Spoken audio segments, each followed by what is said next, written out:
Ces abeilles ne sont pas dans une ruche, mais au coin d'une fenêtre. À la fin de la floraison des litchis et avocati, un essaim est venu s'installer dans cette maison.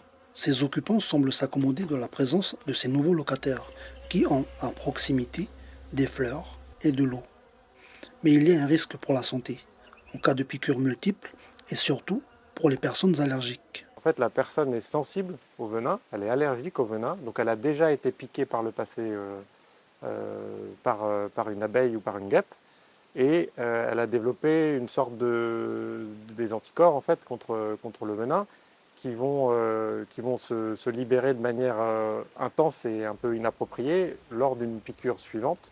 Et après, ça peut donner un gonflement généralisé, des éruptions sur tout le corps, avec des plaques rouges, ça démange, des diarrhées, des vomissements, des difficultés à respirer.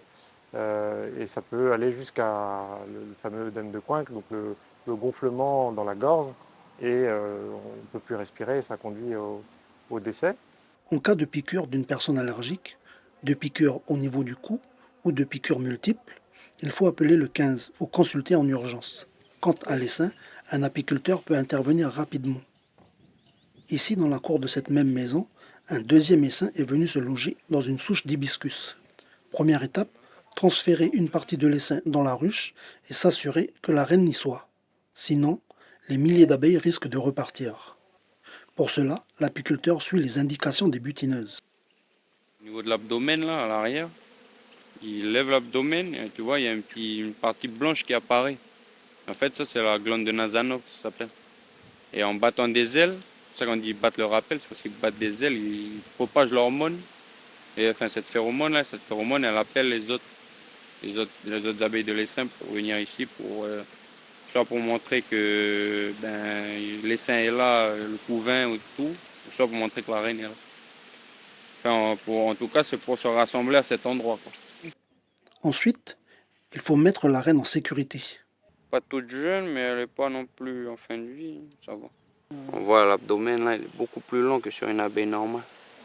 Et au niveau des pattes aussi, elles ont les pattes un peu plus poilues et beige un peu là. Et le corps un peu plus, on va dire, il y a moins de poils sur le corps, sur le thorax, sur la tête. Là, elle peut toujours avoir du lien avec ses ouvrières, donc bon, s'il veut la nourrir ou machin, là, à travers les trous. Mais elle est mise en sécurité, quoi. Là, c'est sûr que je fais pas de risque de, si je bouge mal un cadre ou un truc, de l'écraser, quoi. Au bout de quelques minutes, quasiment tous les membres de l'essaim sont revenus. Notre apiculteur nous confie que souvent, ces petits essaims sont une aubaine en termes de génétique avec des abeilles douces et productives. Il attendra la tombée de la nuit pour récupérer cette nouvelle ruche qui bientôt va lui produire du bon miel.